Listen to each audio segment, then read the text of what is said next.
Hello दोस्तों, कैसे हो। शादी के बारे में बताने जा रहे हैं। लोग बदलते जा रहे हैं, परंपरा भी बदलती चली जा रही है। वो भी क्या दिन थे जो अब याद आते हैं। पहले गांव में ना टेंट हाउस थे और ना कैटरिंग थी, तो बस सामाजिकता थी।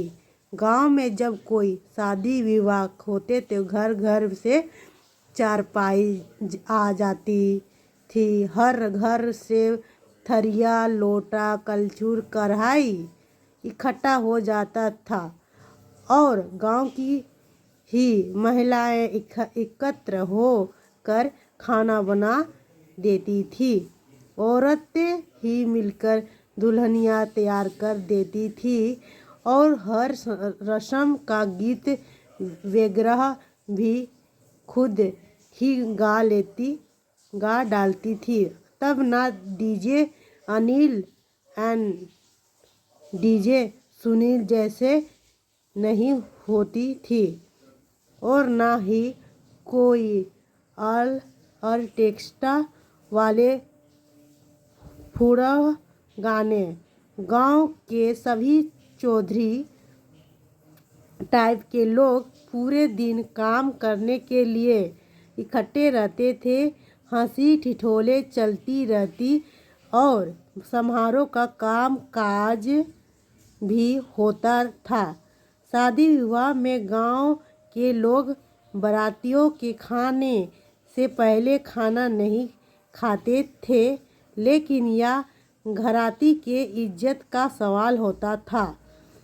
गांव की महिलाएं गीत गाती जाती थी और अपना काम करती रहती थी। सच कहूँ तो उस समय गांव में सामाजिकता के साथ समरसता होती थी। खाना परोसने के लिए गांव के लोंडों का गैंग समय पे इज्जत संभाल लेते थे। कोई बड़े घर की शादी होती तो टेप बाजा देते जिसमें एक कॉमन गाना बजता था, मैं सेहरा बांध के आऊँगा मेरा वादा है। और दूल्हे राजा भी उस दिन खुद को किसी युवराज से कम ना समझते थे। दूल्हे के आसपास नाव हमेशा रहता, हमेशा समय समय पर बार झाड़ते रहता था। कंघी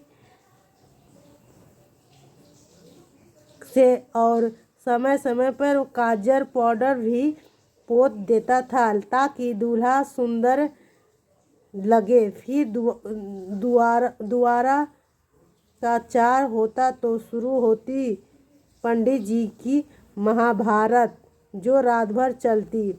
फिर को हर बर होता। ये वो रस्म है जिसमें दूल्हा दुल्हनिया को अकेले में 2 मिनट बतियाने के लिए दिया जाता था, लेकिन इतने कम समय में कोई क्या बात कर पाता।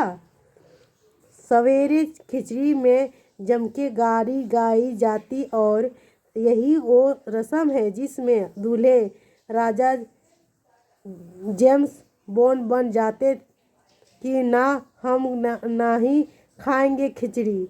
फिर उनको मनाने कन्या पक्ष के सब जग भर टाइप के लोग आते। अक्सर दूल्हा की सेटिंग अपने चाचा या दादा से पहले ही सेट रहती थी और उसी अनुसार आधा घंटा की पौना घंटा रिसियाने का कर्म चलता और उसी से दूल्हे के छोटे भाई सहबाला की भी भोकाल टाइप रहती। लगे हाथ वो भी कुछ ना कुछ और हला देता। फिर एक जय घोष के साथ खिचड़ी के गोले से एक चावल का कण दूल्हे के होठों पर होठों तक पहुंच जाता और एक विजय मुस्कान के साथ वर और पक्ष इसका आनंद लेते।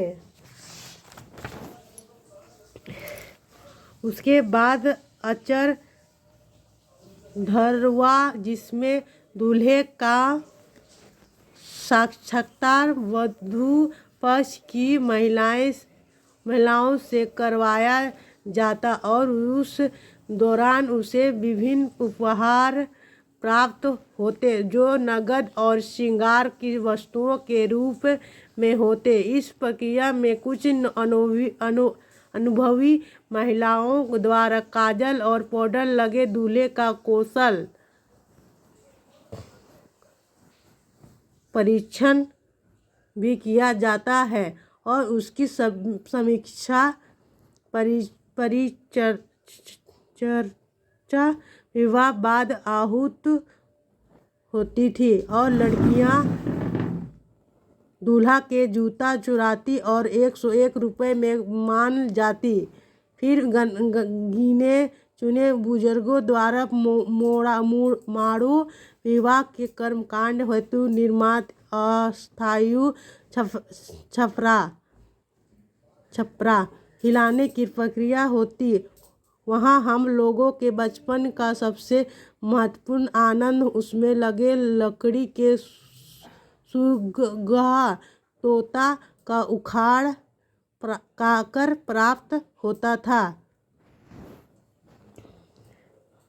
और विदाई के समय नगद नारायण कड़ी 10 रुपये की नोट जो कहीं 20 रुपये तक होती थी वो वास्तविक अनुभूति होती कि वह कहीं कह नहीं सकते। हालांकि विवाद में प्राप्त नगद नारायण माता जी द्वारा 8 आने से बदल दिया जाता था। आज की पीढ़ी उस वास्तविक आनंद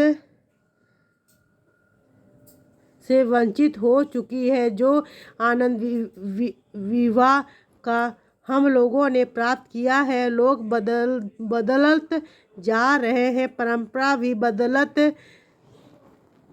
चले जा रहे हैं। आगे चलकर यह सब देखना को मिलेगा कि नहीं वो तो विधाता जाने, लेकिन जवन मजा उस समय में रहा वो अब धीरे धीरे विलुप्त हो रहा है।